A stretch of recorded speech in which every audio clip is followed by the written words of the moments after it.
Okay, so I'm noticing one thing is missing from this, other than the obvious shell Couple pieces. Where's the batteries? So the batteries are outside. So here at BattleBots, no lithium batteries are allowed inside the pits for safety reasons. But we do use lithium batteries. We're using a 16S system, so it's nominal 60 volts.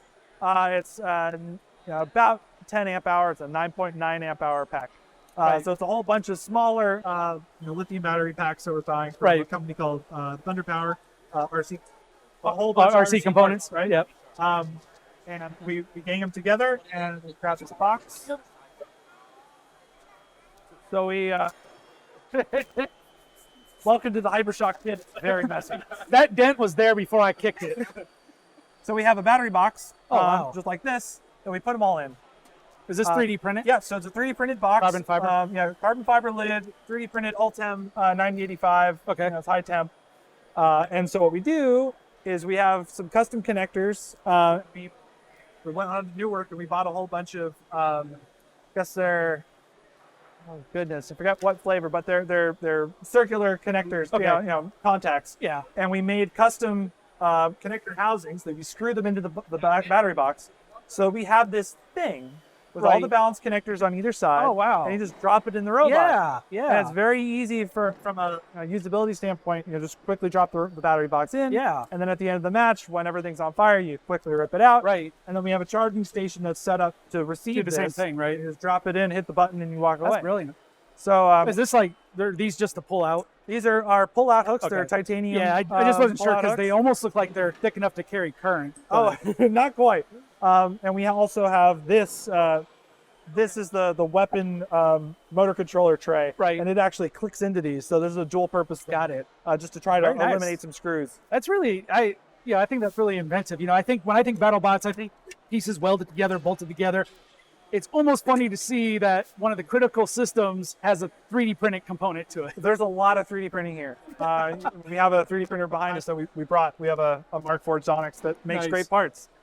We have moved away from a lot of 3D printed parts just from robustness and modularity standpoints, but there's still lots of little 3D printed things in here. Yeah, I can see and other that. robots. Yeah. It's a great technology if you know how to use it right. Right. Lots of people are using TPUs and using hobby grade printing with great success to make shock mounted mounts for motor controllers and things like that. I guess that makes sense because what else? I mean, to make something custom that's casted or something would just be Yeah, you might mindlessly expensive. And then if it's not what you need, what do you do? Yeah, if it doesn't fit or it doesn't absorb as much as you want, or you need another. Yeah. Have you guys used the power supplies? Oh, simulate yeah. The battery? Well, we're not allowed to have batteries in here. So thankfully, we actually have some multi-comp power supplies that let us do all the testing, all the setup in the pits without having to schlep everything outside. It's one of those frustrating things about being at BattleBots is for safety reasons, it's too high a risk to have a lithium battery fire in the pits. From having all the people here, there's filming going on. You can't just suddenly evacuate this because a little LiPo pack goes up. So having some benchtop power supplies that we could crank up all the way to 60 volts and can give us the power we need to calibrate all these motor controllers, it's a huge boon, and people come by and borrow them all the time because it's much nicer to sit here in the air conditioning than drag everything out to the battery box, battery tent. And it's crowded in there, and it's not as comfortable. And it's just better. So in terms of testing, then I would imagine in here you can't test the weapon. Right. Yeah. so, and I'm just kind of curious now. So you mentioned like calibrating the motor controllers. So is it really what you're sort of limited to is just testing the drivetrain, or? So what we'll do is we'll take the weapon chains off. And then we'll calibrate the weapon motors here. Okay. So we'll do everything that doesn't spin a scary thing in here as much as possible. Yeah, it's too dangerous to spin this up in here. You want to do that anywhere in the test box. Except for... Yeah, do not try this at home. Good heavens, no. Well, it doesn't look very sharp. Yeah, well, yeah, I already got a couple cuts. Yeah, no, I'm not even going to pretend. I'm not. Yeah, they're nice and sharp. We like them that way. Yeah. My last question about the bot. Absolutely. Is there anything you wish people would ask about it but never do? Oh, man, what do I wish people would ask? I should have asked him that beforehand so he had a good answer. It's a question we get a lot, so it's not the question that we don't get asked, but people ask all the time, why don't we protect our wheels?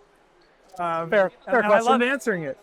So Hypershock, one of the big things is these massive tires. Right. They're very flexible.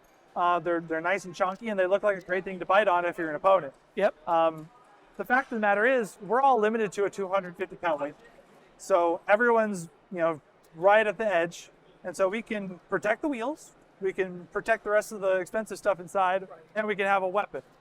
Fix it. Yep. Yeah, you can't. So do we'd them much all, right? rather leave these out, going in the wind, because we have 4 of them. We can lose 2 and still win a match. Yeah, actually, I was just thinking about that with the way that you've configured the drivetrain. You really don't need all 4 to be successful. Right, and last year against Lockjaw, they tore off the left one, they tore off the right one, and by the end of it, we're scooting around with the rear wheels, worked just fine. Yeah. And they also kind of act as little keep-away hands from all the other big scary weapons. So I'd much that's a rather good lose point. a tire, Yeah, which is yeah. $150, than the chassis or a motor, which is so right. much more expensive and so much more difficult to replace. Yeah, I'm thinking from a design perspective. You've got a component that's relatively inexpensive. It's easy to replace and it's redundant. Yep. So if you're basically going to show a soft underbelly, Yeah, if you've got to pick one, yeah, pretty good. makes sense. What would you like to know about Hypershock? What's its highest speed? Oh, good question. So when we're driving around, Hypershock can hit 25 miles an hour. So when we're doing those donuts and stuff, the wheels are spinning 25 miles an hour. The weapon, however, this puppy spins at 200 miles an hour. So it's going 4,000 or 5,000 RPM. And then when we hit other people and parts come flying off, and yeah, it's exciting. Have you ever been in a car that goes 200 miles an hour? You want to hop on?